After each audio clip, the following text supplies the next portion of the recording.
está con nosotros Domingo Rondina, abogado constitucionalista. Gracias por venir, Domingo. ¿Cómo andás? ¿Cómo les va?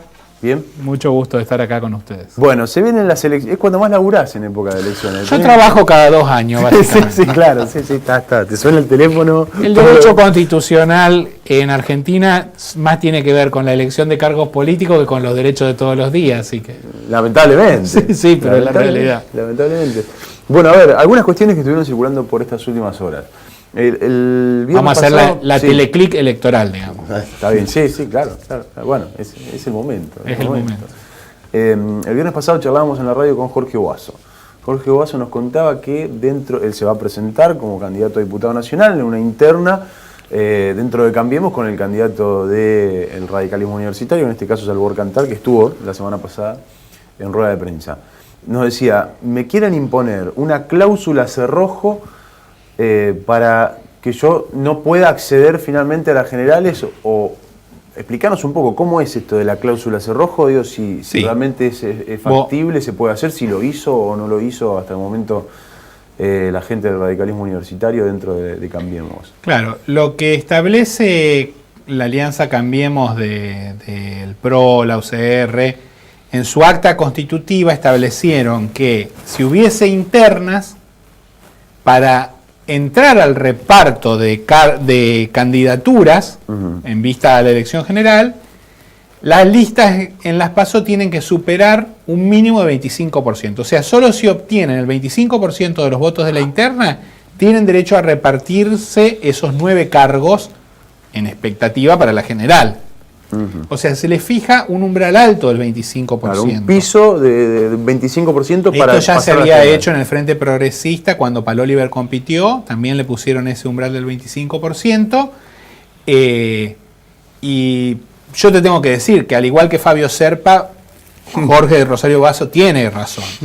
Tiene razón porque ese umbral del 25% es un umbral absolutamente inconstitucional. La Constitución Nacional, en el artículo 38, dice que los partidos son esenciales y que los va a reconocer y que deben ser defendidos, pero le establece algunas condiciones, ya la misma Constitución a los partidos. Y una de las principales condiciones tienen que ver con internas libres y democráticas, pluralidad, respeto a las minorías internas, elecciones internas para la definición de candidatos. Entonces, un umbral del 25% no asegura a las minorías y es francamente contrario a la intención minoritarista que establece el artículo 38 de la Constitución. En ese sentido te puedo dar una primicia. Esta mañana tomamos conocimiento en el Juzgado Federal de que el fiscal federal electoral, Kishimoto, se pronunció también en contra de la cláusula del 25% en esa alianza. Boazo interpuso una impugnación que fue incorrectamente presentada y se la rechazan por problemas procesales, pero por otro lado vino la impugnación del fiscal electoral, que también advirtió que esa cláusula es inconstitucional. Y yo creo que es muy importante que esto se resuelva, que el juzgado le dé la razón a Kishimoto, porque se tienen que acabar esos umbrales contra los que yo por lo menos vengo hablando desde hace muchísimos años. O sea, lo que buscan es que las minorías no integren un lugar dentro de la lista para las generales, básicamente. ¿Vos te imaginás que 25% es la eliminación de las minorías? Porque vos no podés pensar que en una sociedad, en una agrupación, en un partido, haya minorías superiores al 25%. Claro. Si son minorías superiores al 25%, están cerca de ganar una definición. O sea, vos tenés que tolerar minorías con umbrales más bajos. A nivel elecciones generales se ha establecido el 1,5 en primarias y el 3 en generales. De ahí al 25 hay una distancia enorme. Es una agachada fea, digamos, ¿no? En contra de Boazo. Sí, indudablemente es una forma de bloquear la participación interna y de bloquear la necesaria multicoloridad que tiene que tener las representaciones partidarias. En realidad no es contra Boazo directamente, a ver si Boazo le va bien. Es contra cualquiera. Es contra cualquiera. Es asegurar que el que arma el paquete se queda con todo. Claro. Y eso es totalmente contrario al espíritu constitucional. ¿Y no altera la autonomía de los partidos políticos? No. ¿Sabes por qué? Porque los partidos son reconocidos en tanto en cuanto cumplan con la Constitución. Vos decís, la autonomía de nuestro partido hace que no vamos a poner mujeres en las listas. Eso no es autonomía, eso vos tenés que respetar ciertos principios culturales que la Constitución te establece para que vos seas un buen ejemplo para la sociedad de acuerdo a los valores que como cuerpo social nos hemos propuesto vivir. Entonces, respetar a las minorías y no eliminarlas es esencial en una sociedad democrática. Acá, establecer el 25% es una forma de eliminar las minorías. Sí, aunque la Constitución no habla de porcentajes tampoco. No, pero dice que deben asegurarse, expresamente el 38 dice que debe asegurarse la representación de las minorías.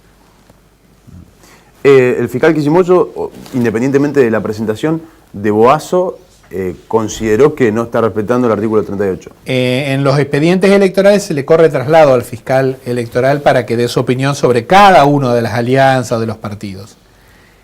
Kishimoto no hizo observaciones en las otras alianzas. En esa Kishimoto dice que advierto que la cláusula del umbral es contraria a los principios constitucionales y a la salud republicana que deben tener las alianzas electorales. Así que es muy importante esta cuestión que tiene en definitiva que ser resuelta por el juez Rodríguez, más allá de los problemas que tuvo Boazo, que presentó mal los papeles.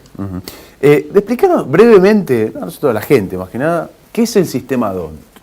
El sistema DONT es un sistema matemático que se inventó para tratar de buscar algo más justo para el reparto de los cargos. Vos tenés, qué sé yo, el sistema del pan y vino, digamos, que hacemos en el potrero, uno vos, uno yo, uno vos, uno yo. Ese es uno. El otro es el sistema de lista semicompleta. 2 vos, 1 yo, 2 vos, 1 yo. 2 el que ganó, 1 el que perdió. 2 el que ganó, 1 el que perdió. Como se hace en el Senado de la Nación, por ejemplo. Se lleva 2 el que gana, 1 el que pierde. Como esos sistemas no resolvían la representación de cuando había muchas minorías, un matemático belga, que es este señor Hont, de NDT, ¿sí? Estableció un mecanismo que generalmente se considera que es razonable.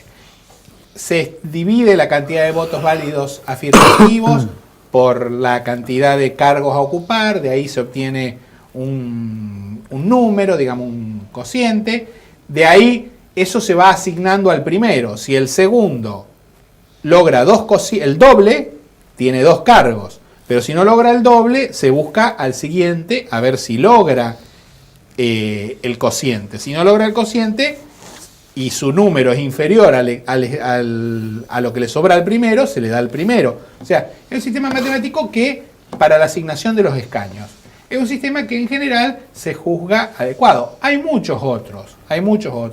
En Europa se usan otros sistemas que no son el DONT, que son más o menos similares, como si dijésemos son polinómicas electorales. O sea, todo basado en una fórmula de matemática de acuerdo a la cantidad de votos que saca el primero, el segundo y el tercero. Para tratar de que la cantidad de escaños que te llevas sea proporcional a la cantidad de gente que quiso votar a cada partido. O sea, lo que queremos es que si la mitad de la población votó blanco, la mitad de los representantes sea blanco. Si la mitad de la población votó blanco, un cuarto rojo y un cuarto azul, que no ocurra que el 80% sean blancos. Claro. Entonces, para eso se buscan algunas fórmulas que en muchos casos son difíciles de aplicar, porque vos te imaginás, cuando hay que definir 2 diputados, y no hay mucho don que valga, Claro, ¿no es cierto? claro. Es medio difícil, pero en provincias como la nuestra, que elegimos 10 un año y 9 años por medio, es mejor. Bueno, en el caso del Consejo también se aplica. Sí, en el Consejo Municipal 8 también, bancas en este caso. pero también. no siempre eso es posible. Por ejemplo, las comunas de 3 van Claro. 2 y 1, o sea, no siempre se puede usar el DON. El DON es para cuando hay pluralidad de escaños a repartir. Domingo, ¿vos otra pregunta? Dale. Yo vivo en Rincón, Mirá vos. pero trabajo en Santa Fe todos los días. Vos. Yo podría, vengo Sí, a Santa sí, Fe todos los sí, días a ahí la está. mañana y me vuelvo Ahí a la está. tardecita. Discutible. Tampoco están en la mañana. Polémico, sí. Sí. Sí. ¿Yo podría ser candidato a concejal por Santa Fe? Te pregunto, ¿y podría Mirá. ser candidato a concejal por Rincón? Bueno, eso es un tema, por supuesto, polémico y discutido a nivel, te diría, mundial. Te lo pregunto por mí para no puntualizar. Después vamos a puntualizar. Sí, porque es que hay miles de casos. Bueno, se pidió la impugnación de Emilio Jatón, para ser concreto. Sí, pero hubo el día un de hoy. montón en esta misma elección y va a haber en todas las elecciones hasta que resolvamos este tema. Yo lo primero que te quiero decir es cómo es el tema. Primero, hay dos caras del derecho electoral. Por un lado está el derecho electoral activo, que es el del señor votante, y el derecho electoral pasivo, que es el del señor candidato. En el derecho electoral activo yo tengo que vivir en el distrito para el cual voy a votar. Claro. Eso es totalmente lógico y válido. O sea, decidimos quién va a gobernar acá, los que vivimos acá. Claro. Ahora, el tema de ser candidato, la relación de domicilio, de residencia con la persona, con el candidato, se estableció en Argentina, producto del régimen federal que optamos, en 1853, vinculado a los diputados, senadores, que incluso en los senadores se exige que pueden ser nacidos o domiciliados, y en los diputados era más flexible. Porque bueno, las diferencias o las dificultades de comunicación hacían que si vos habías nacido, criado y vivido en Santa Fe, no tenías mucha idea de lo que pasaba en Mendoza. Ahora, hoy por hoy, se han ido limando las diferencias geográficas, todos estamos más o menos enterados de todo y participamos en una comunidad de información. Esto lo han entendido muy bien los porteños, que vos viste que se presentan para provincia, para capital, y ellos dicen, bueno, y está analizando, el candidato está analizando si va por provincia o por capital. Ellos son muy flexibles en esto porque han entendido que los grandes conglomerados urbanos comparten la información y la decisión. Santa Fe, Rosario, Córdoba son grandes conglomerados urbanos. Si vos vivís en Rincón, no vivís en Rincón porque necesariamente desarrolles toda tu vida en Rincón. Puede ser o no, pero hay una altísima proporción de población que vive en Rincón, en Sauce Viejo, en Santo Tomé, que lo hace por razones económicas o por razones de mayor tranquilidad. Son ciudades dormitorio. Entonces, estando tan imbrincadas esos centros urbanos, es injusto decir, mira, vos pasás todo el día acá, tus hijos van a la escuela acá, trabajás acá, comés acá, tus viejos viven acá, y te vas a dormir a Rincón, no podés ser candidato de Santa Fe porque andás... Y en verdad es injusto hasta para Rincón, porque vos no tenés idea de lo que pasa en Rincón, claro. ¿me entendés? Entonces, el tema es buscar cuál es el centro vital de la persona, dónde desarrolla mayormente su vida. Y ahí es donde es mejor que sea candidato. De todas formas, hay que ir borrando un poco todo este tema de la frontera, porque es una cosa bastante sonsa en la actualidad de la comunicación. En el caso de Santa Fe, se ha discutido muchas veces. El precedente más importante es el de Degano, cuando se discutió esto y el Tribunal Electoral rechazó las impugnaciones a Degano, considerando que vivir en los country, que ya son Santo Tomé, no quita que vos sos ciudadano de Santa Fe. Entonces, resultaba excesivamente formalista impedir la postulación de alguien que vive en un country de todos los que rodean a la ciudad por el hecho de que están en otra localidad. La verdad claro, es pero que su desarrollo diario estaba en Santa Fe. si puede probar que el centro vital está en la ciudad para la que se quiere postular, tiene que ser admitido. Porque si no caemos en esta cuestión hasta xenofóbica de dónde sos. Digo, Carlos Pereira no es un hombre de Santa Fe. Carlos Pereira nació y se crió en San Cristóbal. Y bueno, tiene todo el derecho a postularse en Santa Fe. Pero digo, me parece que si nos ponemos todos tan estrictos, viste, qué sé yo, de última, somos, si por eso vinimos de España o de Italia, qué sé yo. O sea, no, a mí me parece que hay que ser más flexible en esto y hay que ver la vocación que las personas tienen, dónde está su centro vital. Me parece que el tema de dónde dormís me parece una cosa bastante relativa que hay que empezar a dejarla de lado. Como ya te digo, hoy por hoy en los porteños no hay nunca más hubo impugnaciones con domicilio entre Capital y Buenos Aires. Y Rafael Bielsa, que fue diputado por la ciudad de Buenos Aires. Nadie lo impugnó. Y fue candidato a gobernador de la provincia de Santa Fe. Pero en el caso de él, vos fijate, él hacía uso de una facultad que te da la Constitución Nacional, que es que trata, como Cristina cuando hace Santa Cruz o provincia de Buenos Aires, juegan con domicilio y provincia de nacimiento. ¿Me entendés? Que es lo que hizo la Constitución Nacional en su momento. ¿Por qué? Porque muchos provincianos ya vivían en la capital del virreinato. Entonces, podían volver a sus provincias como diputados o quedarse representando a sus provincias de origen por el solo hecho de haber nacido. Entonces, hubo ya una flexibilidad en aquel entonces. ¿Cómo no vamos a tener más flexibilidad ahora? Y más para las cuestiones municipales. No es lo mismo por ahí lo provincial, que tiene raíz en el federalismo, en que cada provincia vista como estado, etcétera, que en las municipalidades de una misma provincia, que son divisiones muy menores. Elásticas. El partido político Ciudad Futura de Rosario presentó una candidatura enteramente integrada, una lista de candidatas a diputadas nacionales enteramente integrada, obviamente, por mujeres. ¿Esto es legal? ¿Te parece además legítimo?